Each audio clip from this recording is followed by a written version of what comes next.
உழைப்போர் உரிமை இயக்கம் எல்டியூசி ஏஎஸ்எஸ்டியூ வழி நடத்திய சென்னை மாநகராட்சி தூய்மை பணியாளருடைய போராட்டம் இன்றைக்கு ஒரு நிலையை அடைந்திருக்கிறது. இன்னைக்கு 1400 தொழிலாளர்கள் 550 பேர் மீதி இந்த தொழிலாளர்கள் வேலைக்கு சென்றிருக்கிறார்கள்.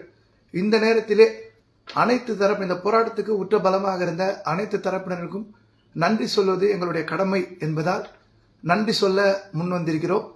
எங்களுடைய நன்றியை தெரிவித்துக் கொள்கிறோம். எங்களுடைய நன்றியினுடைய பட்டியலிலே குறிப்பாக இந்த போராட்டம் என்பது 1/8/2025 அன்று சென்னை மாநகராட்சியிலேருந்து மண்டலம் 5, 6 தொழிலாளிகளை வேலையை விட்டு வெளியே போங்க, ராம்கி கான்ட்ராக்டில் ஜாயின் பண்ணுங்க அப்படின்னு சொல்லக்கூடிய போராட்டம் இன்னைக்கு வரைக்கும் 184 நாள் ஆகுது. இந்த போராட்டத்தில் ஏற்கனவே 23ஆம் தேதி 850 தொழிலாளர்கள் பணிக்கு சென்றாங்க. இப்போ இன்னைக்கு 550 தொழிலாளர்கள் வேலைக்கு செஞ்சுருக்காங்க. வரைக்கும் 57 நாள் பெண் தூய்மை பணியாளர் உண்ணாநிலை போராட்டத்தை மாறி மாறி உட்காந்து நடத்தினாங்க. 40க்கும் மேற்பட்ட குற்றவியல் வழக்குகளை சந்திச்சிருந்தோம். இந்த நிலையில் 1400 தொழிலாளர்களும் வேலைக்கு போயிட்டாங்க. இப்போது எல்லாருக்கும் நன்றி சொல்ல வேண்டிய கடமை இருக்கிறதோட ஒட்டி நாங்கள் இந்த வீடியோ வெளியிடுறோம்.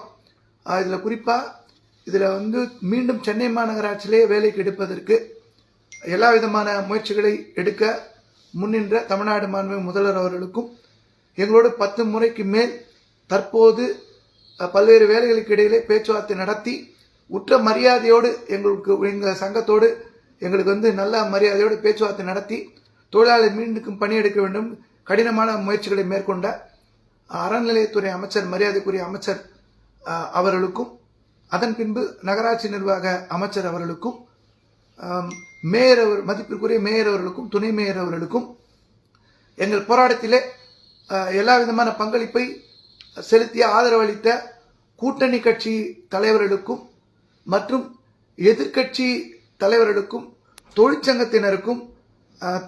தொழிற்சங்கத்தினருக்கும் மாணவர் அமைப்பினருக்கும் இளைஞர் அமைப்பினருக்கும் பெண்கள் அமைப்பினருக்கும் எங்களோட வழியை தங்களுடைய வழியாக உணர்ந்து தொடர்ந்து களத்தில் இருந்த வழக்குகளை சந்தித்த வழக்கறிஞர்களுக்கும் எங்களுக்கு பாதுகாப்பு வழங்க வேண்டும் என்றும் உண்ணாநிலை போராட்டத்துக்கு வழி நடத்தி கொடுக்க வேண்டும் என இருந்த சென்னை உயர்நீதிமன்ற நீதிபதிகளுக்கும் இந்த பிரச்சனையை எப்படியாவது முடித்து தர வேண்டும் என்று நல்லெண்ணத்தோடு செயல்பட்ட ஆணையர் உட்பட காவல்துறை உயர் அதிகாரிகளுக்கும் அம்பேத்கரிய பெரியாரிய முற்போக்கிய அனைத்து கட்சியிலே இருக்கக்கூடிய சாதி மத வேறுபாடின்றி சென்னை மாநகராட்சியினுடைய தூய்மை பணியாளருடைய கோரிக்கை வெல்ல வேண்டும் என்று குரல் கொடுத்த அத்தனை நல் உள்ளங்களுக்கும் பத்திரிகையாளர்களுக்கும் ஊடகத்தினருக்கும் சோசியல் மீடியாவை சேர்ந்தவர்களுக்கும் மற்றும் இந்த போராட்டம் தனியார் மையத்துக்கு சென்று விட்டால் திரும்ப சென்னை மாநகராட்சியில் வேலை கிடைக்க